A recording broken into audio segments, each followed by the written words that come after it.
آج کی رات مجھے دو بنسی راج، کل میں تم سے خود اس بارے میں بات کروں گا۔ میں کسی نہ کسی طرح تمہارے پاس پہنچ جاؤں گا۔ اس وقت تم سے کوئی وعدہ نہیں کر سکتا، لیکن کل میں تمہیں بتا سکوں گا کہ میں تمہارے لیے کیا کر سکتا ہوں۔ ٹھیک ہے مہاراج، 2 بیٹے اور 2 بیٹیاں رہ گئی ہیں میری۔ بیٹیاں اپنے سسرال والوں میں ہیں، ان کے بچے بھی ہو گئے ہیں۔ جیسا کہ ہیرا کہتا ہے کہ میرے سارے پریوار کو میری آنکھوں کے سامنے ختم کر دے گا، تو مہاراج بیٹوں کے بعد بیٹیوں کا نمبر آئے گا، اور اس کے بعد نواسے نواسیوں کا۔ پتہ نہیں کیا کرے گا وہ، کیا سب کو مار دے گا مہاراج؟ بڑی امید لے کر جا رہا ہوں، بڑی آس لے کر جا رہا ہوں۔ دھونی پور والے آپ کا نام لے رہے ہیں، میں بھی بڑا سہارا رکھتا ہوں آپ کا مہاراج، بڑا سہارا رکھتا ہوں۔ تم جاؤ بنسی راج، بس اب جاؤ، میں نے کہا، اور بنسی راج اسی راستے سے واپس چلا گیا جس راستے سے آیا تھا۔ میرے لیے بڑی مشکلات چھوڑ گیا تھا وہ۔ بہرطور مجھے اپنا فرض پورا کرنا تھا۔ میں نے نیند کا خیال ترک کر دیا، پانی تلاش کر کے وضو کیا اور 2 زانوں بیٹھ گیا۔ میں اپنے لیے رہنمائی چاہتا تھا، اور میری رہنمائی ہو گئی۔ میرے دل سے آواز ابھری کہ گناہ کرنے والا گناہ کر بیٹھتا ہے، اس کا حساب کتاب اللہ کے حوالے۔ انسان کو تو انسان پر رحم کرنے کی ہدایت کی گئی ہے، اور اگر کوئی کسی کے ساتھ کچھ کر سکتا ہے تو اسے اس سے گریز نہیں کرنا چاہیے۔ بات اگر صرف بنسی راج کی ہوتی تو بنسی راج ہر سزا کا مستحق تھا، اور وہ بھی جو اس کے ساتھ شریک تھے، لیکن وہ شریک نہیں تھے جنہیں موت کے گھاٹ اتار دیا گیا۔ اور یہ ایک خبیث روح کا کارنامہ ہے جو بھٹک گئی ہے اور انتقام کی آگ میں جل رہی ہے، اور وہ عورت بھی بے قصور ہے جو ماں ہے۔ باپ نے جرم کیا ہے، سزا بس اسی کو ملتی تو مناسب تھا، لیکن ماں اس جرم میں شریک نہیں تھی، اور جو غم اس کو ہو رہا تھا وہ جاری نہیں رہنا چاہیے۔ یہ روشنی کی رہنمائی تھی۔ مجھے اطمینان نصیب ہو گیا کہ اس کا کیا مطلب ہے۔ میں بنسی راج کی مدد کر سکتا ہوں، اور اس کے بعد مجھے مدد کرنے کا طریقہ دریافت کرنا تھا، اور میری رہنمائی ہو رہی تھی۔ میں نے اپنے بستر پہ بیٹھ کر کمبل اپنے چہرے پر ڈھانک لیا، اور تصور کی ہوائیں مجھے اڑا کر نہ جانے کہاں سے کہاں لے گئی تھیں۔ صبح کی نماز کے بعد جب نمازی مسجد سے واپس چلے گئے تو حافظ حمید اللہ صاحب میرے ساتھ بیٹھ کر ناشتہ کرنے لگے۔ میں نے حمید اللہ صاحب کو بتایا، حمید اللہ صاحب، رات کو ایک عجیب واقعہ ہوا۔ ٹھاکر بنسی راج دیوار پھلانگ کر میرے پاس پہنچا، اور اس نے مجھے اپنی کہانی سنائی۔ شاید آپ کو اس بات کا علم ہو کہ دھونی پور کا ٹھاکر بنسی راج کس مصیبت میں گرفتار ہے۔ ایسی ویسی مصیبت، کیے کا پھل پا رہا ہے وہ۔ 3 بیٹے ہلاک ہو چکے ہیں اس کے، اور بڑی پراسرار داستانیں سنائی جا رہی ہیں اس کے سلسلے میں، مگر وہ آپ کے پاس مدد کے لیے آیا تھا۔ حیرت کی بات ہے، وہ تو ناک پر مکھی نہیں بیٹھنے دیتا۔ اس کی آنا ٹوٹ چکی ہے، اور وہ اب دھونی پور کے ہر شخص کے سامنے ناک رگڑنے کو بھی تیار ہے۔ میرا خیال ہے حافظ صاحب کہ اس کی باقی بچوں کی زندہ رہنا چاہیے۔ انتقام کا یہ طریقہ کار مناسب نہیں ہے۔ سزا اگر صرف اسے ملے جس نے گناہ کیا ہے تو زیادہ بہتر ہوتا ہے۔ جو بے گناہ ہوں انہیں کسی اور کے گناہوں کی سزا نہیں ملنی چاہیے۔ حافظ حمید اللہ صاحب نے مجھے گہری نگاہوں سے دیکھا، پھر بولے، اگر آپ کچھ کرنا چاہتے ہیں مسعود میاں تو پھر ٹھیک ہے، اس سلسلے میں میری جو خدمات ہوں گی انہیں سر انجام دینے کے لیے میں تیار ہوں۔ میرے ہونٹوں پہ مسکراہٹ پھیل گئی۔ میں نے کہا، بس آپ کی دعائیں درکار ہوں گی مجھے، اس کے علاوہ اور کوئی ضرورت نہیں۔ حافظ حمید اللہ صاحب مسکرا کر خاموش ہو گئے۔ پھر میں نے ان سے پوچھا، ویسے بستی والے بھی بنسی راج سے نفرت کرتے ہوں گے، آپ کا کیا خیال ہے؟ سب اس سے گھن کھاتے ہیں، وہ بڑا سرکش آدمی رہ چکا ہے، اور اس کے ہاتھوں ہمیشہ ہر ایک کو نقصان پہنچا ہے۔ آج بھی اس کے بہت سے کارندے اس کی کنجوسی سے تنگ ہیں۔ کمبخت کچھ بھی نہیں دیتا کسی کو، اور سب کچھ ہڑپ کر لینے کے چکر میں رہتا ہے۔ آپ دیکھ لیں مسعود میاں، اگر آپ کا دل گواہی دیتا ہے تو اس کے لیے کام کریں۔ ہو سکتا ہے حمید اللہ صاحب اس سے بہتوں کی بہتری ہو جائے، یعنی انہیں کچھ مل جائے جنہیں اس کے ہاتھوں سے کچھ نہیں ملتا۔ وہ تو اپنے آپ کو اتنا مجبور و بےکس ظاہر کر رہا تھا کہ یوں لگتا تھا جیسے اب اسے اپنے دھن و دولت سے کوئی دلچسپی نہ رہی ہو۔ بہرحال دیکھ لیتے ہیں، اس کی مدد تو کرنا ہی ہوگی۔ ہاں یہ بتائیے کہ اس تک پہنچنے کا کیا ذریعہ ہو سکتا ہے؟ میں آپ کو اس کی حویلی تک لے جا سکتا ہوں، یہ کون سا مشکل کام ہے؟ بس ذرا لوگوں سے چھپ کر جانا چاہتا ہوں تاکہ بلا وجہ شہرت نہ ہو پائے اس سلسلے میں۔ اس شہرت سے بہت سی رکاوٹیں درمیان میں آ جائیں گی، میں نے کہا۔ اس کے لیے تو میرے خیال میں رات کا وقت ہی مناسب ہوگا۔ آج کا دن گزار لیجئے، عشاء کے بعد نکل جائیے۔ ویسے بھی رات کے ایک حصے میں دھونی پور کے بستی مکمل پرسکون ہو جاتی ہے، اور یہاں راتوں کو کوئی رونق نہیں ہوتی۔ میں آپ کو وہاں پہنچا دوں گا، آپ بس مجھے وہاں کا راستہ بتا دیجیے گا۔ میں نے حمیداللہ صاحب سے اتفاق کر لیا۔ رات کو حمیداللہ صاحب نے میرے ساتھ جانا چاہا، لیکن میں نے ان سے درخواست کی کہ وہ مجھے تنہا جانے دیں، یہ ضروری ہے۔ مجبوراً وہ رک گئے، البتہ انہوں نے مجھے بڑی وضاحت سے حویلی کا پتہ بتا دیا تھا۔ میں چل پڑا۔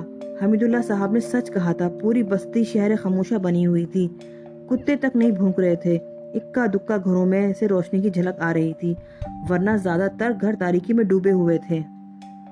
کبھی کسی گھر سے کسی بچے کے رونے کی آوازیں سنائی دے جاتی اور پھر خاموشی پھیل جاتی۔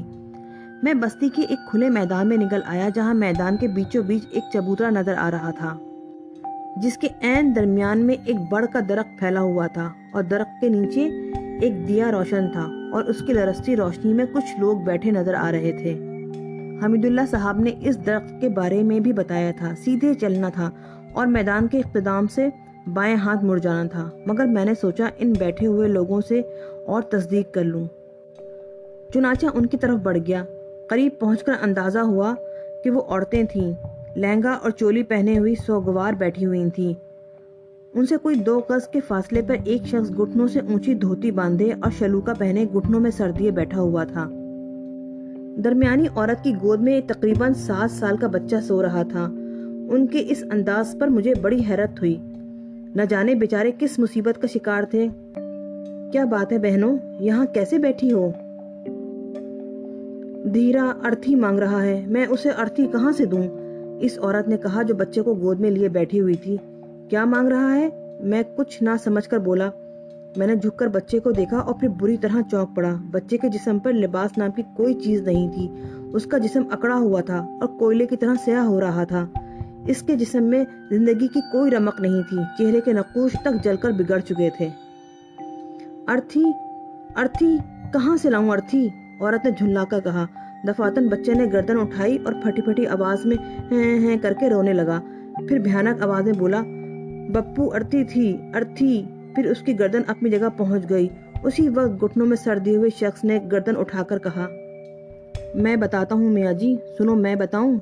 بستی کے 20 گھر جل گئے تھے، 4 ہمارے ناتے داروں کے تھے، وہ بیچارے اپنی مصیبت میں پڑ گئے۔ کریا کرم کون کرتا ہمارا؟ کتے کی طرح جلے ہوئے شریر گھسیٹے اور شمشان ڈال آئے۔ چتائیں تو جیتے جی ہی پھونک گئی تھی ہماری۔ بڑے تو سمجھدار تھے، مگر دھیرا بچہ ہے، ضد کرتا ہے، پگلا کہیں کا۔ تم جاؤ، اپنی گیل کھوٹی مت کرو، خود چپ ہو جائے گا سسرا، اس نے کہا اور گردن دوبارہ گھٹنوں میں دبا لی۔ میرے رونگٹے کھڑے ہو گئے۔ کچھ سمجھ میں آ رہا تھا، حقیقت کا اندازہ ہو رہا تھا۔ میں 2 قدم آگے بڑھا اور گھٹنوں میں سر دیے ہوئے آدمی کے قریب پہنچ گیا۔ تم لاکھو ہو؟ میں نے پوچھا، اور اس نے سر اٹھا لیا۔ اس بار اس کا چہرہ اور بھیانک نظر آنے لگا۔ ہیں نہ تھے میاں جی، تھے، چھوڑا ایک نہیں، اونچی ذات والے نے، سبرے مار دیے، سب بھسم کر دیے، کتوں نے کھوپڑیاں پھاڑ دی ہماری، دیکھو یہ دیکھو۔ اس نے سر جھکا دیا اور اس کا سر 2 حصوں میں تقسیم ہو گیا، اور پھر وہ اوندھے منہ چبوترے پہ گر گیا۔ اس کے بدن سے دھواں اٹھنے لگا، فضا میں گوشت کی چران پھیل گئی تھی۔ دھوئیں نے ان عورتوں کو بھی لپیٹ میں لے لیا، اور میں بدبو اور دھوئیں سے گھبرا کر کئی گز پیچھے ہٹ گیا۔ آنکھیں اور ناک بند کر لینا پڑے تھے، پھر ناک بند کرنے سے دم گھٹا تو ہاتھ ہٹا لیا، مگر چبوترا خالی پڑا تھا، نہ عورتیں تھیں، نہ بچہ، نہ لاکھو، اور نہ ہی چراغ۔ تاریکی میں لپٹا بڑ کا درخت بھیانک سناٹے میں تنہا کھڑا تھا۔ یہ منظر بہتوں کی جان لے سکتا تھا۔ ہو سکتا ہے یہ خبیث روح اکثر لوگوں کو نظر آتی ہوں۔ ٹھنڈی سانس لے کر وہاں سے آگے بڑھ گیا۔ میدان عبور کر کے جب بائیں طرف مڑا تو پرانی طرز کی حویلی نظر آئی، یقیناً دھونی بستی کی سب سے بڑی عمارت تھی۔ حویلی کے دروازے پر روشنی نظر آ رہی تھی، لیکن پوری حویلی پر خاموشی طاری تھی۔ میں آگے بڑھ کر حویلی کے بڑے دروازے پر پہنچ گیا۔ کوئی ہے بھائی میاں؟ کوئی ہے؟ میں نے آواز لگائی، لیکن کوئی جواب نہیں ملا۔ تیسری آواز پر کچھ آہٹیں سنائی دیں اور گیٹ کی ذیلی کھڑکی کھل گئی۔ سفید موٹے کھیس میں لپٹے ہوئے ایک شخص نے ہاتھ میں پکڑی ہوئی لالٹین اونچی کر کے میرا چہرہ دیکھنے کی کوشش کی، پھر ناخوشگوار لہجے میں بولا، کون ہو بھیا تم؟ یہ بنسی راج کی حویلی ہے؟ نہ تمہاری ہے، لے جاؤ اٹھا کر۔ ارے تو ہے کون؟ چڑچڑے آدمی نے پوچھا۔ مجھے بنسی راج سے ملنا ہے۔ کیوں ملنا ہے؟ بلایا ہے انہوں نے مجھے۔ آدھی رات کو بلایا ہے؟ جھوٹ بولے ہو۔ اگر وہ حویلی میں موجود ہیں تو انہیں خبر دے دو کہ انہوں نے بلایا تھا، وہ آیا ہے۔ آؤ، اس نے کہا اور میں اندر داخل ہو گیا۔ اتنی رات تو نہیں ہوئی تھی کہ یہاں سے یہ سناٹا قائم ہو جائے، مگر ظاہر ہے چھوٹی آبادی ہے اور پھر حویلی کی فضا میں خوف و ہراس چھایا ہوا ہے۔ سب لوگ کونوں کھدروں میں گھسے ہوئے ہوں گے۔ یہ شخص غالباً چوکیدار تھا اور خود بھی سوتے سے اٹھ کر آیا تھا، اسی لیے بگڑا ہوا تھا۔ بڑے گیٹ سے حویلی کے اصلی رہائشی علاقے کا فاصلہ اچھا خاصا تھا۔ چوکیدار میرے آگے آگے چلتا رہا۔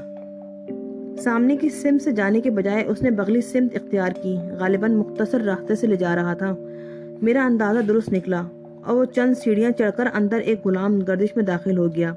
نیم تاریک راستے پر وہ آگے بڑھتا رہا، کئی موڑ مڑے، آگے بالکل اندھیرا تھا۔ اگر اس کے ہاتھ میں لالٹین نہ ہوتی تو آگے بڑھنا مشکل ہو جاتا۔ تم مجھے بنسی راج کے پاس لے جا رہے ہو یا پوری حویلی گھما رہے ہو؟ پوری حویلی تو تم ساری رات میں نہ گھوم سکو مہاراج، چوکیدار نے عجیب انداز میں ہنستے ہوئے کہا۔ اور کتنا چلنا ہے؟ آؤ، اس نے ایک جگہ رک کر کہا۔ کچھ نظر نہیں آ رہا تھا۔ اس نے لالٹین نیچے رکھی اور شاید کوئی دروازہ کھلنے لگا، پھر دوبارہ لالٹین اٹھا کر بولا، آؤ اندر چل کے بیٹھو، مہاراج کو خبر کر دوں۔ لعنت ہے، میں نے کہا اور دروازے کو ٹٹول کر اندر داخل ہو گیا۔ یہاں روشنی نہیں ہے، میرے منہ سے نکلا، مگر اس کے ساتھ ہی اگلا پاؤں خلا میں لہرایا۔ ایک دم توازن بگڑ گیا۔ سنبھلنے کی کوشش کی لیکن نہ سنبھل سکا اور دوسرے لمحے میرا بدن خلا میں نیچے جا رہا تھا۔ میں نے بے اختیار دونوں ہاتھ پاؤں مارے مگر پکڑنے کے لیے کچھ نہیں تھا۔ میں کسی گہرے کنویں میں گر رہا تھا۔ چند لمحے کے لیے سوچنے سمجھنے کی قوتیں سلب ہو گئیں، کلیجہ حلق میں آ گیا۔ میں پختہ کار نہیں تھا۔ جو کچھ گزری تھی ناگہانی تھی، اسی میں وہ سب کچھ ہو گیا تھا۔ لوگ کچھ بھی سمجھ لیں لیکن میں ہر چیز سے متاثر ہوتا تھا اور اس وقت بھی شاید اسی احساس کا شکار تھا کہ اتنی گہرائی میں گروں گا تو جسم کا کیا حشر ہوگا۔ گہرائیاں ختم ہوئیں مگر آخری لمحات میں جیسے بدن ٹھہر گیا، پاؤں سیدھے ہو گئے اور پیروں کے نیچے سے زمین محسوس ہوئی۔ کوئی دباؤ نہیں پڑا تھا، بدن ساکت ہو گیا تھا لیکن گھور تاریکی تھی، کچھ نظر نہیں آ رہا تھا۔ یہ کیفیت بھی کچھ لمحات ہی رہی، پھر آہستہ آہستہ اجالا سا ابھرنے لگا۔ آس پاس نظر آنے لگا۔ یہ کنواں تو نہیں تھا، اچھی خاصی وسیع و عریض جگہ تھی۔ گھسے ہوئے گول پتھر چاروں طرف بکھرے ہوئے تھے۔ میں بھی ایک بڑے سے پتھر پہ کھڑا ہوا تھا، البتہ اوپر کچھ نظر نہیں آ رہا تھا۔ آسمان کا احساس بھی نہیں ہوتا تھا۔ کچھ سمجھ میں نہیں آ رہا تھا کہ کیا کروں۔ کیا تھا یہ سب کچھ؟ چوکیدار کون تھا؟ بدن کو جنبش دی، پاؤں آگے بڑھائے اور انہیں پتھروں پر جماتا ہوا آگے بڑھا۔ البتہ اوپر کچھ نظر نہیں آ رہا تھا، آسمان کا احساس بھی نہیں ہوتا تھا۔ کچھ سمجھ میں نہیں آ رہا تھا کہ کیا کروں۔ کیا تھا یہ سب؟ چوکیدار کون تھا؟ بدن کو جنبش دی، پاؤں آگے بڑھائے اور انہیں پتھروں پہ جماتا ہوا آگے بڑھا۔ کوئی 30-40 قدم نکل آیا اور اب چاروں طرف مدھم سی روشنی پھیل گئی تھی۔ یہ روشنی نہ تو تاروں کی چھاؤں تھی نہ کسی مصنوعی شے سے پیدا ہوئی تھی، بس آنکھوں کو نظر آ رہا تھا لیکن آس پاس کچھ بھی نہیں تھا۔ پھر اچانک عقب سے کسی کے پتھروں پر چلنے کی آواز آئی اور میں چونک کر پلٹ پڑا۔ ایک انسانی جسم تھا، لباس سے بے نیاز، سیاہی مائل، میری طرف آ رہا تھا۔ میں اسے دیکھتا رہا۔ جب وہ قریب آیا تو دل پر جو ہلکا سا اثر پڑا، سب کچھ مکمل تھا مگر چہرے پہ کچھ نہیں تھا، ناک، نہ آنکھیں، نہ ہونٹ، بس خد و خال کا ایک گول سا چہرہ نظر آ رہا تھا۔ مجھ سے کچھ فاصلے پر وہ رک گیا۔ کون ہو تم؟ میں نے پوچھا۔ ماما ہے تہار؟ تے کون رے؟ آواز آئی۔ بھانجا ہوں تمہارا۔ میں بے اختیار مسکرا پڑا۔ ویسے یہ آواز اس چوکیدار کی بھی نہیں تھی جس نے مجھے فریب دے کر یہاں پہنچایا تھا۔ ٹھٹول کرے ہیں میاں جی، ہم کا جانت نہ ہے تے، سارا ٹھٹول نکال دیئے۔ ہاں، منتر پڑھے آئے رے، پڑھ منتر، ہم اور دیکھیں تورے منتر۔ ہیرا ہو تم؟ میں نے پوچھا۔ بھٹی میں گیا ہیرا، تے حویلی ماں کاہے کو آئے رے؟ ادھر تو ہر کام نہ ہی ہے، ہم کہے تھے۔ ارے اس پاپی کے لیے کرے ہے جس نے ہمارا کا ترسائے دیے ہے، سب کے سب بدلہ لیں گے اس سے۔ ہاں، تم کون ہو مجھے بتاؤ، میں نے کہا اور چند قدم آگے بڑھا۔ اس کے پاس پہنچ گیا، لیکن اچانک ہوا کا ایک جھونکا سا آیا اور میں نے اس کے سیاہ جسم کو بکھر کر زمین پر گرتے ہوئے دیکھا۔ گول چکنے پتھروں پر جلے ہوئے کوئلے کی راکھ بکھری نظر آ رہی تھی۔ تو کا کچھ بتانے کی ضرورت نہ رہے ہم کا، تے اپنی سنبھال۔ دوسری طرف سے آواز آئی، میرے منہ سے ہلکی سی آواز نکل گئی۔ وہ دوسری طرف اسی طرح کھڑا ہوا تھا۔ مجھے یہاں کیوں لائے ہو؟ میں نے سنبھل کر پوچھا۔ حویلی ماں بہت سارے رہے ہیں، تیں ادھر اپنی چکر نہ ہی چلائی سکت۔ یہ کون سی جگہ ہے؟ میں نے پھر قدم آگے بڑھائے اور ہوا کے ساتھ پھر اس کی راکھ بکھر گئی، مگر اس کی آواز تیسری سمت سے سنائی دی۔ توہار ماما کی سسرال، تیں اب جیتے جی یہاں سے نہ نکل سکت۔ میرا چہرہ اسی طرح گھوم گیا۔ وہ موجود تھا۔ تو مار دو مجھے، میں نے کہا۔ ارے ہم کاہے مارتے سسرے، بھوک پیاس سے خود ہی مر جائیے، اس نے کہا۔ پھر تم یہاں کیوں آئے ہو؟ توہار باپ کی مٹھیار ہے نا، ہوں ہم کا آنے کو منع کرت ہے۔ ابھی بٹوا سب پتہ چل جائی ہے، جب ناک پھنکاریں گے، بچھوا ناچیں گے، توہار چاروں طرف۔ میں نے تمہیں پہچان لیا، سنا تھا تمہارے بارے میں، آج دیکھ بھی لیا۔ بتاؤں تم کون ہو؟ جا رے بتائیے، اس نے حقارت سے کہا۔ چھلاوے ہو، میں نے کہا، اور دفعتاً ہی ہوا کا جانا پہچانا جھونکا مجھے محسوس ہوا، مگر اس بار اس کی جگہ راکھ نہیں بکھری تھی، بلکہ وہ خود غائب ہو گیا تھا۔ چوتھی بار اس کی آواز کہیں سے نہ سنائی دی۔ یہ خیال میرے ذہن میں ایسے نہیں آ گیا تھا، بہت پرانی بات تھی جب میرے ساتھ یہ سب کچھ نہیں ہوا تھا۔ میں معصوم لیکن سمجھدار تھا اور کہانیوں سے دلچسپی رکھتا تھا۔ کسی بزرگ نے ایک چھلاوے کی کہانی سنائی تھی اور بتایا تھا کہ وہ کیا ہوتا ہے اور کیسا ہوتا ہے۔ وہی کہانی یاد آ گئی تھی اور میں نے اسے چھلاوا کہا تھا۔ یہ بھی سنا تھا میں نے اس کہانی میں کہ اگر چھلاوے کو پہچان لیا جائے تو وہ غائب ہو جاتا ہے اور پھر نظر نہیں آتا۔ اس وقت یہ بالکل سچ ثابت ہوا تھا اور وہ 100% چھلاوا ہی تھا۔ اور اس وقت یہ سب کچھ بالکل سچ ثابت ہوا تھا، وہ 100% چھلاوا ہی تھا۔ مگر سوال یہ پیدا ہوتا ہے کہ اب میں کیا کروں؟ کیا اس کے یہ الفاظ بتاتے تھے کہ حویلی میں باقاعدہ بری ارواح کا بسیرا ہے اور زیادہ تر لوگ بنسی رات کے ستائے ہوئے ہیں؟ اب یہ تو سوچ نہیں سکتا تھا کہ میں ایک ایسے ظالم آدمی کو نظر انداز کر دوں جس نے بہت سوں پہ مظالم کیے ہیں اور اب ان کی سزا بھگت رہا ہے، کیونکہ مجھے ہدایت مل چکی تھی بعض معاملات میں انسان بھی کسی کی وجہ سے کسی طرح بچ جاتا ہے۔ اس کے تینوں بیٹوں کی تقدیر میں یہی لکھا ہوا تھا۔ باقی میں نہیں جانتا تھا کہ آگے مجھے کیا کرنا ہے۔ میں نے وہاں سے قدم آگے بڑھا دیے۔ یہ دیکھنا چاہتا تھا کہ اس جگہ کی وسعت کتنی ہے۔ پتھروں پہ سے گزرتا ہوا میں آگے بڑھتا جا رہا تھا اور ایک بار پھر مجھے کچھ آوازیں سنائی دیں۔ ذرا سی گہرائی نظر آئی تھی اور میں نے کنارے سے اس سمت میں دیکھا تھا۔ وہی خاندان موجود تھا جس سے میں بڑھ کے درخت کے نیچے مل چکا تھا۔ لڑکے نے آنکھیں کھول کے میری طرف دیکھا اور لاکھوں سے بولا، بپو ارتھی چاہیے، سندور چاہیے، گھی چاہیے، لکڑیاں جلا دو بپو، بھوک لگ رہی ہے۔ لاکھوں نے ویسے ہی گردن اٹھائی، ادھر ادھر دیکھا اور پھر جھڑک کر لڑکے سے بولا، ارے چپ کر جا انجائی، بھوک لگ رہی ہے، ارتھی چاہیے، ارے ہم سب کو نہ دیکھ رہے ہیں، ہمارے پاس کار ہے۔ بپو بھوکا ہوں، لڑکا بولا۔ تو پھر ادھر دیکھ، وہ کھڑا ہے، اسے کھا لے، اسی کو کھا لے، میں کیا کروں؟ بپو بھوکا ہوں، لڑکا بولا۔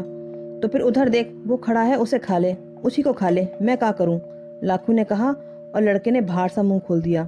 عجیب و غریب منظر تھا یہ بھی۔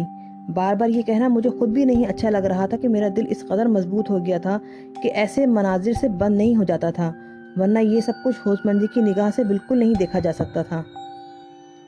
لڑکے کا سر بہت بڑا تھا، بدن سوکھا ہوا تھا اور اتنا سوکھا ہوا تھا کہ یقین نہ آئے۔ لڑکے کا سر بہت بڑا تھا، بدن سوکھا ہوا تھا اور اتنا سوکھا ہوا تھا کہ یقین نہ آئے۔ سر اسی مناسبت سے بہت بڑا تھا۔ اس نے گول گول آنکھوں سے مجھے دیکھا اور منہ کھول دیا۔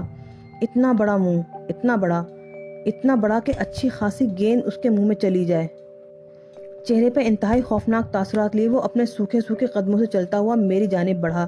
شاید انہیں توقع ہو کہ میرے حلق سے اب دلخراش چیخ بلند ہوگی اور میں پلٹ کر بھاگ نکلوں گا، لیکن میں اسے دیکھتا رہا۔